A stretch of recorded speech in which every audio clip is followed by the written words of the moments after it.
নমস্কার বন্ধুরা। আজকে একটা গুরুত্বপূর্ণ নিউজ আছে যেটা ডাব্লিউবিপিএসসি তরফ থেকে প্রকাশিত হলো কিছুক্ষণ আগেই। অত্যন্ত ভালো নিউজ, যেটা প্রথম ভোটের পরেই আমরা একটা আভাস পাচ্ছি। তো নিউজটাকে দেখে নিব। অত্যন্ত একটা ভালো একটা খবর, সুখবর এসেছে। ডাব্লিউবিপিএসসি তরফ থেকে নোটিফিকেশন চলে এসেছে, সেটা হচ্ছে আমাদের পিএসসি নোটিফিকেশন, অর্থাৎ পাবলিক সার্ভিস কমিশনের দিক থেকে মিসলেনিয়াস সার্ভিস রিক্রুটমেন্ট এক্সামিনেশন 2024 যেটা কন্ডাক্ট হয়েছিল, সেটা পরীক্ষাটা হয়নি, খালি ইন্ডিকেটিভ নোটিফিকেশন এসেছিল। আজকে কিন্তু তার কবে পরীক্ষা, কবে ফর্ম ফিল আপ হবে সেটাও কিন্তু বলে দিল। নোটিশ কবে প্রকাশিত হবে, ডিটেল নোটিশ, সেটাও কিন্তু ইতিমধ্যে আমরা জানতে পারছি। তো পুরোটাকে একবার দেখে নিই।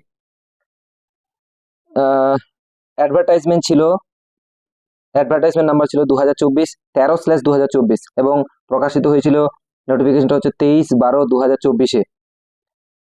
Commission's website along with local domains in commissions going to be published detailed advertisement miscellaneous service recruitment examination 2024, যেটা 2024-এ মিসলেনিয়াস সার্ভিস কমিশনের মানে মিসলেনিয়াস সার্ভিস রিক্রুটমেন্ট যেটা প্রসেসটা সেটা হয়েছিল। Website psc.wb.gov.in।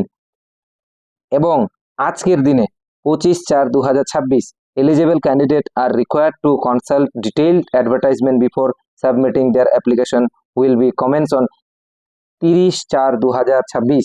30/4/2026 থেকে ফর্ম ফিল আপ শুরু হবে এবং 25/4/2026 থেকে, অর্থাৎ আজকের দিনে, সেই আর কিছুক্ষণ পরে হয়তোবা বিকালের মধ্যেই আমাদের নোটিফিকেশন চলে আসবে, ডিটেল নোটিফিকেশন।